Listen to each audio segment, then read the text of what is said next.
निपाणी येथे महाशिवरात्री निमित्त महादेव मंदिर उत्सव कमिटीतर्फे आयोजित रथोत्सव मिरवणूक मोठ्या उत्साहात पार पडली।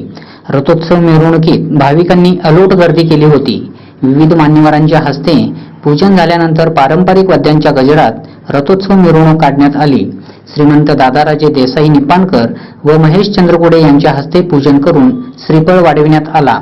यावेळी माजी आमदार काकासाहेब पाटील, प्राध्यापक सुभाष जोशी, नगराध्यक्ष विलास गाडीवड्डर, माजी केंद्रीय मंत्री रत्नमाला सावनूर, अशोक बागेवाडी, हाल शुगरचे संचालक चंद्रकांत कोठेवाले, पप्पू पाटील, राजेश कदम यांच्यासह मान्यवर उपस्थित होते। सवालाचा कार्यक्रम झाल्यावर हर हर महादेवच्या गजरात रथोत्सव मिरवणुकीस सुरुवात करण्यात आली।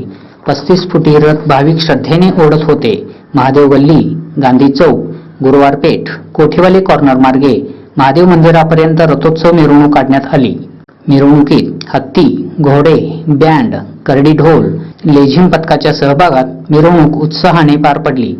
मिरवणुकीत रथोत्सव कमिटी अध्यक्ष, उपनगराध्यक्ष सुनील पाटील, दयानंद कोठेवाले, रवींद्र कोठेवाले, प्रकाश धुमाले, अमर बागेवाडी, सदानंद चंद्रकोडे, मल्लिकार्जुन गडकरी, संजय मुळवाडे, रवींद्र चंद्रकोडे यांच्यासह मान्यवर व भाविक सहभागी झाले होते।